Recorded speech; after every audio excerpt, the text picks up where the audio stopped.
Hello, everyone. Good afternoon. My name is Bianca Palumbo, and today I'm here to talk about the importance of technology to the bilingual education curriculum. Um, I see we have people from several places in Brazil and perhaps in the world, which I hope. Oh, yeah. And And well, so first of all, let me thank SBS and Rafael Viveiros for putting together this conference, which is virtual, but it's so rich and it is helping us to get together during these times. And also to thank Macmillan Education for the invitation to be speaking here for you today. And it's definitely so. SBS came up with the topic, with the big theme of technology, and we of course understand why.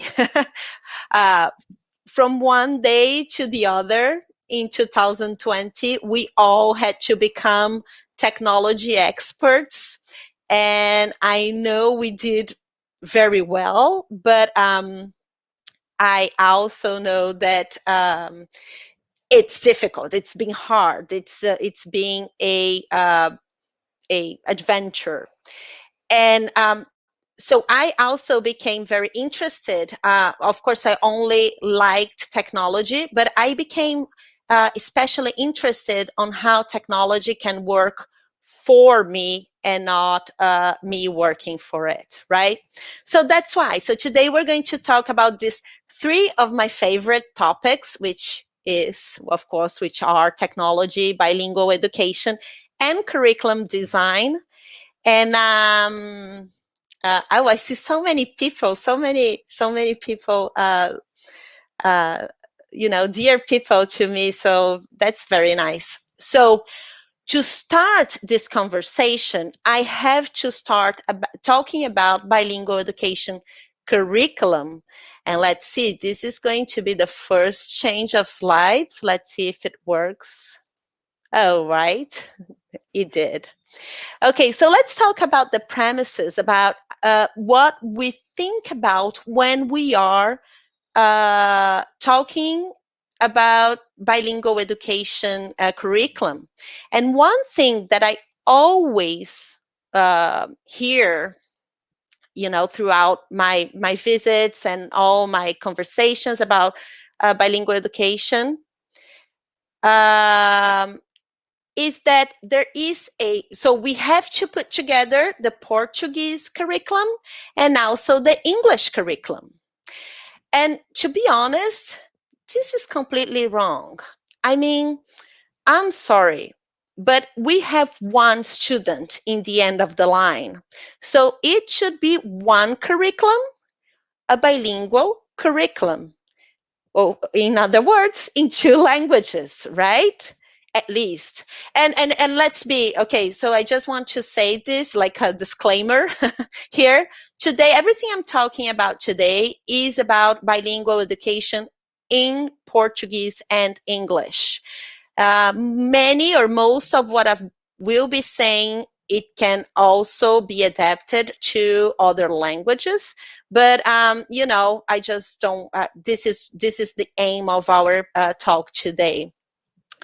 Uh, and so this bilingual uh, curriculum, this one bilingual curriculum, should be in two languages and completely, fully integrated.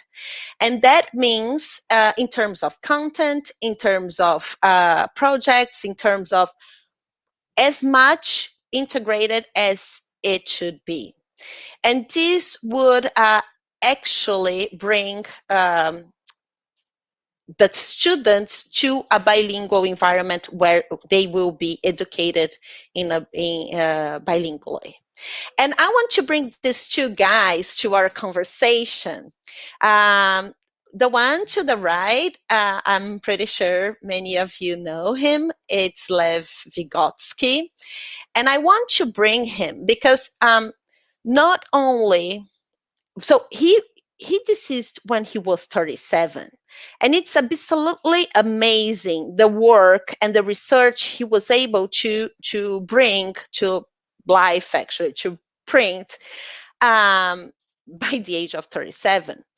And when everyone was saying all the theories were based on the fact that we were born with certain aptitudes, he was saying that uh, the social environments, the social interactions would have something to do with what we would become.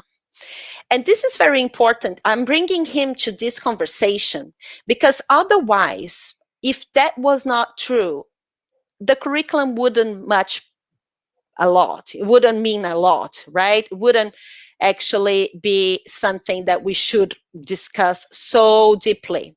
The same with the teachers. What would be the impact of a teacher if we were born with the things that we were supposed to have and to be? So that's why I'm bringing him. He's not the target of our conversation. And of course, we could have like a presentation, a 45-minute presentation about him easily. But I just want to bring him. And if you are right now trying to put together this curriculum, keep that in mind. Every single interaction that the students have socially will affect how much they will learn and how much they will improve. The same with Mr. Jim Cummings. So this is the guy who said that, and we are going to talk a bit more about him during the next slide, so I'm not going to say a lot here, but we are going to talk a lot about the iceberg model he put together with Bix and Kalp, and how we should keep that in mind when we are putting together that curriculum. Okay, so let's go. So this was premise number one. And premise number two is language takes priority in a bilingual education setting. And here I'm going to have a question mark. And before we even go any further with that subject, I want you to think about this. Is this picture I'm going to show you, is this right? To change centimeters to meters, you take out centi, right? Well, that's when language, I mean, of course, to the limit, but this is what happens when we take as a priority language. I'm pretty sure this student understood what he was writing, right? What he was reading, or she. So now he's playing with the language, right? And he wrote, you take out senti. He wrote completely, right? I mean, it's completely right? But no, this is not what we expect from a bilingual education environment, right? So think about that when we say that language takes priority. And I didn't put a wrong, I don't have like a cross there. Why? Because sometimes it does. Sometimes it does, because we are Brazilians and we are Portuguese speakers, and English sometimes need that effort, that extra effort. But language is not the priority in most of the times. And the third premise that I always hear is that, oh, it's CLEO. And now I have a question mark. And this question mark is not about if it should be in a CLEO environment, because that's, I'm completely sure. You know, it's being, so if you read to all the I love the books. If you need a book to talk about CLEO, look at those that Else Hamayan and Fred Genesee have written. There are many of them. They're there's one about applied CLEO, there's one about what's CLEO and CLEO in practice. So there are many of them. And the thing about CLEO is, and that question mark comes from, what's CLEO to you? What do you understand by that integration? So all the CLEO researches show that the more motivated the students are, they learn more language. And when we introduce language through content, they get more motivated. So yes, the curiosity, the could motivate those kids to actually put an extra effort to language. But CLEO is not only talking about real things in completely, disconnected ways, and that is prioritizing language. Exactly. So it's about using content, and as the last slide showed, testing, assessing that content as well. And it's about teaching language and assessing that language as well. So this is what CLEO it is. If you put in a balance, you will have both in the same place. And here is when Jim Cummings, I'm sorry, I'm trying to read the comments and answer. I'll probably go back a little bit. So I'll just go a little further, and then I go back to the comments and try to answer if I have any answer here. But otherwise, I just go crazy. I don't know, you guys, but I get confused. So I was talking about Jim Cummings, and this is the model, the Iceberg model, that I was talking about. And again, this is not the aim of our conversation today, so I'm not going to go much further. But if you are designing, if you're putting together a bilingual education curriculum, you should take in account this model. It's amazing. So you have the bigs and the culp. I have here a little. I'm pretty sure that many of you have been working with this, have heard about it for so many times. And I'm going to ask you for 3 minutes of your time. So we just rethink about this again, and also introduce to people who are not that uh, uh, uh, um, that don't understand that well. So BICS is it means basic interpersonal communication skills. And imagine this is an iceberg, right? So you have an iceberg with the two peaks. One peak for the home language, so our Portuguese, and one peak for the additional language, in this case, English. Okay? The bigs, the basic interpersonal communication skills, you would learn in an ELT environment, no problem, right? I mean, you would have situations where you would have to interact with people or interact with job situations, or so that would be awesome. But what we don't see, because it's underwater, is the CALP part. And CALP goes for cognitive academic language proficiency.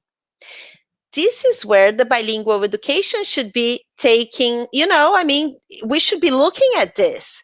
So we cannot give them opportunities to practice bigs, but also to practice CALP or to learn CALP. And in the middle of that, in between both CALPs, the CALP we learned in our home language, and the CALP we learned in our in our English classes, it's COLP. And what's COLP? It's the common underlying language proficiency. This is where we can go. It's like a huge supermarket for language, where we can go from any language to the other with no problems. So it's actually where our brain, in a certain way, in a very simple way, gets to translate everything we learn in both green and orange, Portuguese and English, into one thing, one melted thing. And for us proficient speakers, and we go there and we actually don't even know where, in which language we learned something, unless there, something spectacular happened in that class. You won't actually be able to tell if you learned that in English or in Portuguese. And this is cope, and this is what we want from our bilingual students, right? Our bilingual education attendees. So keep that in mind. This is how I'm going to talk about this. If you want to talk about this later, please call me, because I love this. Is a very it's like one of those moments for me. So do okay. So all right. So we talked about a little bit, very little bit about what we should be thinking about when we are putting together a bilingual education curriculum. And I want to show here in this, in another 20 minutes we have, how technology can work for us in this case. And some things I thought of is in planning, because of course if we are introducing new curriculum, if we are, and even and it can get very tricky, because as I said, it's one curriculum, but perhaps you have to both follow the BNCC and also the Cambridge curriculum, for example, or the IB, or whatever international curriculum. Again, you should be thinking about your student and the curriculum your school is going to teach, the one that's going to be introduced to the teachers, should be one. So it takes a huge amount of planning for that. Not only the planning, the regular planning that goes on when we are of course teaching, like any, in any subject, but also when, because we have to make sure that those two curriculums or those two languages are integrated into our curriculum. It makes sense, and we are not reteaching. Because imagine, if we are reteaching, that means we are teaching in both COPs, and then we're leaving nothing for the brain to do. I mean, we should keep everything busy, right? So teach one COP, and then let the brain put it into COP. And what you're going to have to support, then it's another thing that goes into planning. So in planning, in class, so during class, I mean, just our daily lives, like your day by day, in assessing. And I think technology is wonderful for that, because assessing, and I really wish we had a word, like I wish the English speakers would have a word for saudades. I really wish we had a word for assessment as well. I don't think avaliação takes that. Assessing is much more. So um, that's another tremendous work that technology can do for us. And also in the interaction with students, interaction with your peers, your peer teachers, interaction with the families, with the world, with it. So interaction is a whole bunch of work. Okay, I'm pretty sure that many of you here,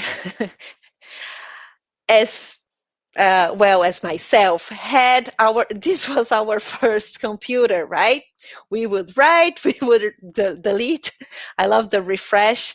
But that's the thing. We were used to plan in the paper. And of course, after that, we planned in Word, and then we started planning, I don't know, perhaps in Excel. But the truth is, we can when we were doing Word or we were doing in Excel or whatever, we were just reproducing what we were doing with this computer. We were writing and deleting and refreshing. And I think what technology brings us now, with the new apps and the new resources, is that it actually brings us a way to interact, to add resources to it. So we shouldn't be reproducing. I remember in the beginning of websites that the websites would look a lot like a magazine. We were reproducing a magazine into the computer in online. So, you would have like the advertisements, and then you would have like an article, and you would read, and you just, scroll instead of turning the page, you would scroll down, and that was it. I mean, it was a magazine online. And then we learned that that's not why the internet's there, right? I mean, you can have portals. You can that little magazine can actually become like a portal to, oh my God, so many resources and so many interactions. The same should happen here. And I know many teachers are using the technology to help them with that, and to help them bring motivation and bring interaction and bring spark to their classes. But think about it now that we are um, doing this. So in planning is pretty easy, right? Planning, it could go from a WhatsApp group. I mean, very simple, just as simple as that. Or it could go to more detailed and more bold, comprehensive ways, like, the Jam boards from Google, or, some apps that actually help us doing that. And why is that so important, and I would say crucial, to the bilingual education curriculum? Well, let's go back to, the beginning. It has to be one curriculum, two languages. How in the world would I be able to communicate and to plan and to, say, okay, you Portuguese teacher, because I'm not the teacher for both languages, right? So how can I do that? Oh my God, it's easy now. Okay, let's plan. I have this. It could be like a drive, a documenting drive, whatever it feels, comfortable, and it's whatever it feels right to your environment. But you have to have a group for grade one students and one for grade two, and even you can go even in more detail to grade 1A afternoon students.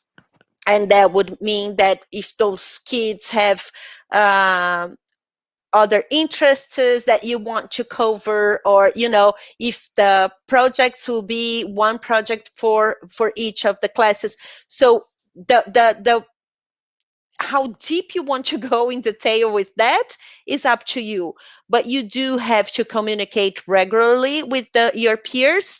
And to do that, technology is a mother, right? I mean, it's so helpful and it's so useful, right? So next, well, I saw here someone saying, and I'm going to mention this because it goes a lot with what I'm going to say here. Technologies. So Caroline Tognetti, or Tognetti, I'm sorry if I'm saying your last name wrong. Technologies came to help us to engage our students when well used. And I'm completely, I mean, 100 300% with you. And, when we are activating prior knowledge, this is a very key moment in the class for anything, for math, for science, for language, for whatever. Well, to be honest, to teach a recipe, right? So what do you know about making mashed potatoes? Do you know that you have to, boil the potatoes? So the thing here is that it's important. We have to do it, but it can be very demotivating. It could be very boring, in other words. So, um, I love the word clouds. I love the word clouds for two reasons, perhaps more, but two main reasons. One, because it's beautiful, right? I mean, this one was made for bilingual education, but I mean, it's beautiful. It's something that visually is wow. Um, and two, because it is interactive. So students will work together to bring whatever they know. And tell me, what's better? If your principal tells you to do something, or if your peer tells you that something can work? I'm pretty sure your peer is the correct answer. And that's the same thing that happens in the school, in the classroom. If your peer, if your colleague, the guy, your friend, that guy you play soccer every day, if he says something that you didn't know, I, Bianca, would definitely be motivated to find out what that is. And much more than if my teacher, who's a grown up and who understands nothing about she's a little cringe. I mean, she told me to do something. I really don't care. So, you know, um, this is how you can activate. There are several ways to do that. And I just think word clouds are one very good way to introduce any subject. And I think those are the reasons I like it. But and we can think about some others later. Building vocabulary, I really wanted to talk about this because in my days as a student, my teacher would recommend, or well, not actually recommend, she would request a dictionary. And every time I didn't know a word, she would just go and say, oh, go and look up for that word in the dictionary. And okay, I did, and I looked up, and probably I had a bilingual dictionary because it wasn't interactive, so there was no clue I could use to actually understand that word in a monolingual dictionary. But because I wasn't, my language wasn't mature enough to do it. So yeah, that was it. I mean, it was something I would do in the school, and it wasn't something that I mean, who would actually carry a dictionary? Okay, those days are over. I don't have to say that. But what I want to say is that going to the dictionary is such a wonderful tool for kids to learn, because they know how to ask Alexa how to say pineapple in Russian, for example. But Alexa won't actually open that window to knowledge as other resources in the new dictionaries, the online dictionaries. And the one I'm showing here is macmillandictionary.com for obvious reasons, but also because it brings so many resources that can actually find a way to put this practice, to put going to the dictionary as a daily thing for them. And now they know where to go. They don't go to just Google and then get the first one that sometimes are very wrong. So this one, so I love this because, okay, I go to the dictionary, I'm trying to find what landscape means. All right, this is for my activity. My teacher gave me an activity, and it was saying, learning landscape, and I didn't know what it meant, and I want to know what landscape is. So I go there. But when I open that page, I see buzzword. And here I see Zoom. And it says, what is it? To communicate with someone using the video conferencing service Zoom. And I know that Zoom now, it's not only those sounds, but it's also a verb. And that we've been using a lot, and every day I'm going to find a new one here. So what's the word that was shown and it was used in the news mostly over this week? And then I have here the same with the open dictionary. Also, I'm going to find uh, the same thing, but now not from the news, but from the open, what's the name, that crowdsourced, open sourced dictionaries. So now it's interesting. Now it's not going to the dictionary, it's actually learning new things, learning new information. And I love this one. I had to put here, we have frequent emojis. And this is so important. I mean, an emoji can be so many things with a little picture, little yellow picture. And here you can have a dictionary for that. So, how motivated do you think your students would be if they had to go and find out what one or another meant? So, okay, enough of that, but just keep that in mind. Add dictionaries or bring the dictionaries back. Don't go just for Siri or Alexa or Google and try and find those words. That's not, well, it's not, I mean, you cannot trust 100% for one, and for two, you are not actually helping your students to build that vocabulary they need so much. After all, they're not in an environment where they speak English, or they listen to English all day, right? They have very few opportunities, and we should take those opportunities, very seriously. A second way that I like a lot, and it has a lot to do with those COPs and the COPE.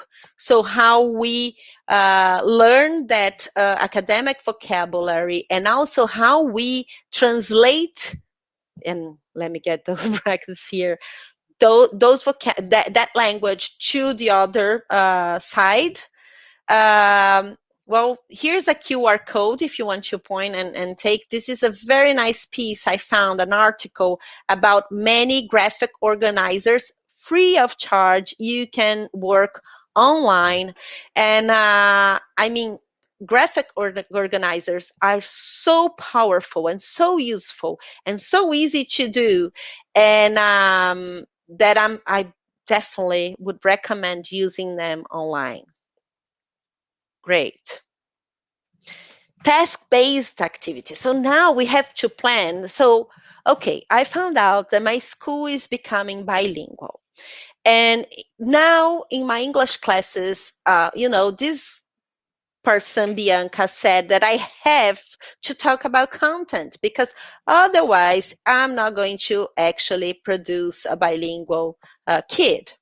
All right, but I know nothing about science, really. Okay, I can go to Pinterest and find some activities about science in English.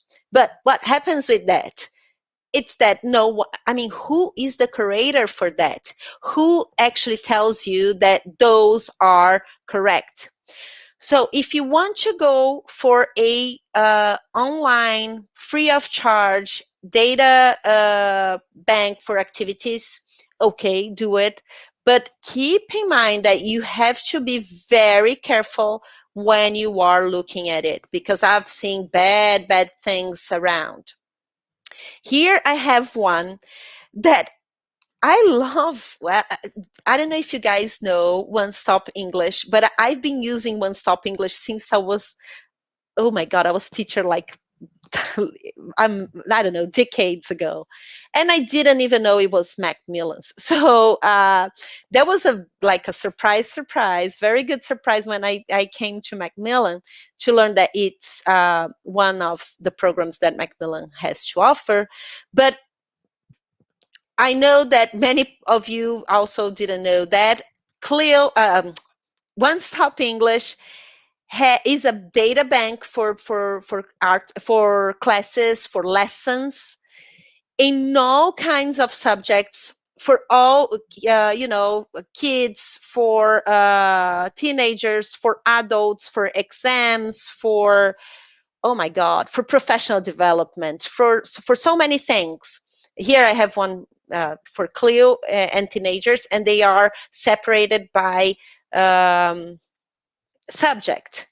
Well, the thing is, if you don't know, and this is the reason for this slide, if you don't know, if you haven't worked with what you, so now you planned with the Portuguese teacher, and you decided that you both are going to have a project in about, I don't know. I always go to science. Let me go to another thing on history. We're going to talk about the Greek, the ancient Greek.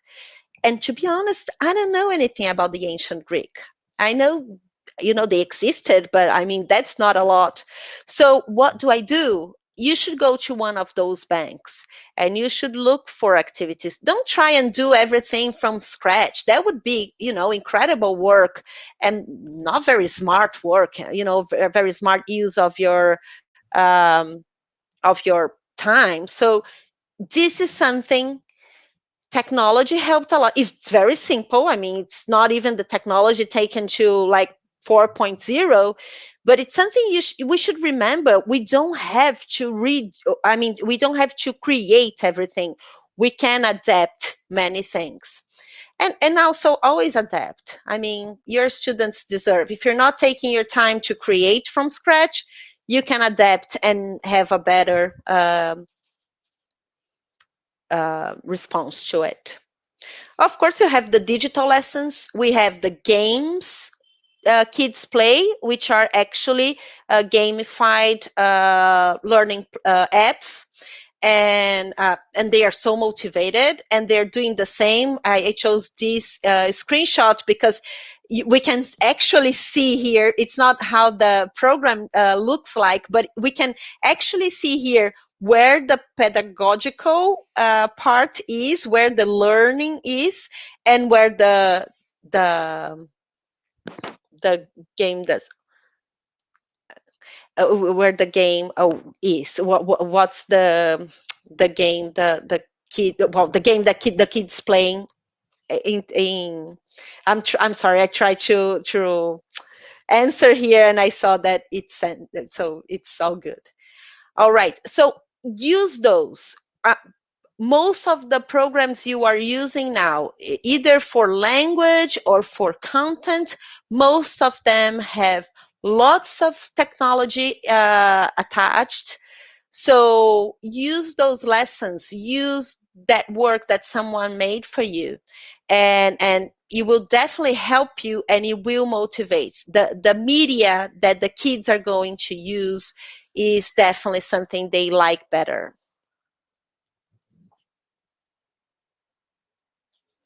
Um, okay, I'm getting more of those. Which website is this? I think it's what Patricia mentioned. One Stop English is the last one, but we can do later a list of those. Okay, so also you can use technology with the adaptive programs. I think what's actually changed in education and in life in general is research. Research showed us so many things. They taught us so many things that we took for granted, and we didn't actually realize it was putting people aside. It was taking people from their what would be their best. And one thing that research showed us is that each kid has their own way and their own pace for each of the subjects. Some kids will learn, uh, and they're, I won't even go into the intelligences thing. It's visual, it's, synesthetic. I'm not even going there. But definitely each of them have a way of learning. And the adaptive programs, in this case, we have here BMaker. BMaker is a program to teach coding, to teach 3D design, and to teach robotics. But I'm not a coding teacher. How can I teach coding, which is very important, which we understand the importance in terms of the subject itself, but also the way it teaches you to think, the algorithm, the way it designs your thinking. So how can I teach that? And those adaptive programs will help not only the students, because they will be considered when as far as the pacing goes. So they will understand if they will be able to go faster or slower, uh, if they need, or if they want, or if they are not getting it, and those programs will support them. And also for the teachers, because it will help you to give the best and to take the best out of your students. Use them. I mean, it's not because the program, it's actually doing the pacing and the supporting, that you are not necessary. I mean, you are just as necessary. And I go back to Vygotsky. The situations you provide and the interactions you provide is what's going to actually take that out of the students. It's not just because they are doing that program by themselves. So here's something else: adaptive programs. Keep them in mind. I mean, they're awesome. It's like having one teacher for each student, imagine, in terms of content. And last but not least, because we have 6 minutes left, it's very, very important to show evidence and to assess. And you remember this was the last thing I put there. And one thing that I learned this past year, and I hadn't worked with it before. I had worked with portfolios, of course, but not with digital portfolios. Um, are the digital portfolios. So what are digital portfolios? I don't know how much you guys know, but it's somewhere that you can, it's a portfolio. You teachers know a lot about portfolios, right? So why going digital? I think it's so evident, but I mean, then again, I hadn't thought about it before I actually crossed with Bulb.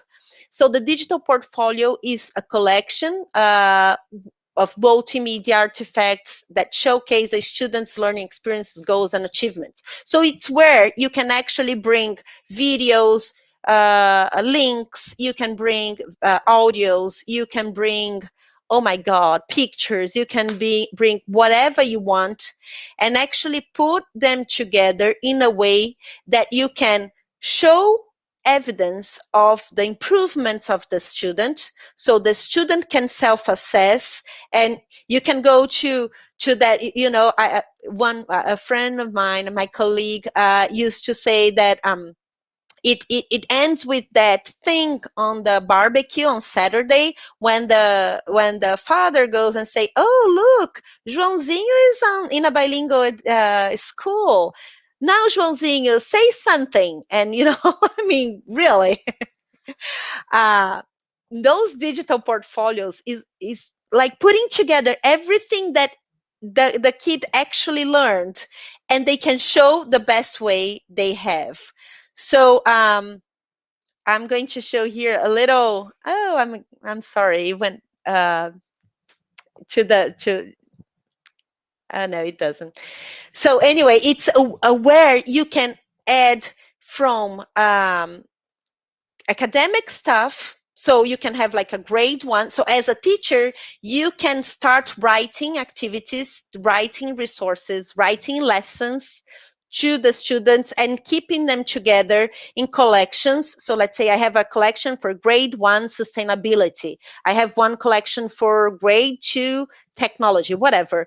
And then over the years, I just add those things that you would do in a Google Drive, but you would never go back to those activities because you cannot actually see them. So unless you actually remember the name uh, of the file, you won't ever go back to that. But it will be there in a way that you can actually see. So when you go to grade one sustainability collection, you can actually check the ones you like better and just send them uh, to the students. Over the years, students get a portfolio where they can actually see everything they've done registered in a very good manner, and the teachers can see everything they taught, and they can use and reuse and adapt. So digital portfolios, keep that in mind. If you don't know them, keep that in mind. This one, as I said, I'm showing, it's under here. It's called Bulb, Bulb, and it's one that you can buy in the Brazilian market. Okay, 2 minutes left. So my last one doesn't go. Okay, go.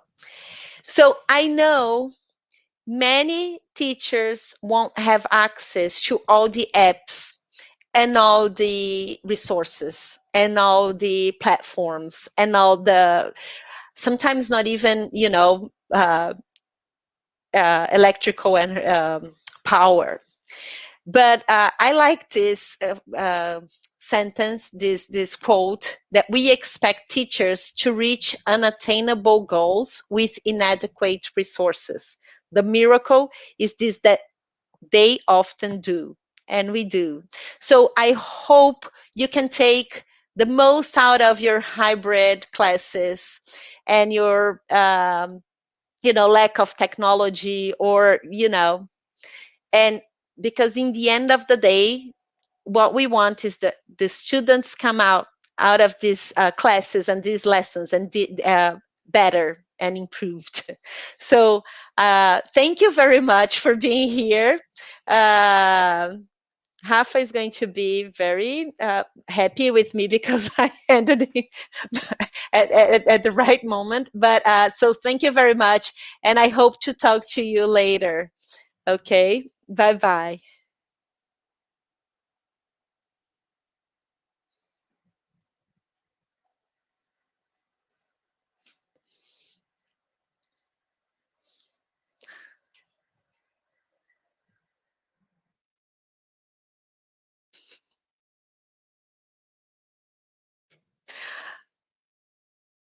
Rafa, can you take me out of the live session? I don't know how to do it. I'm sorry.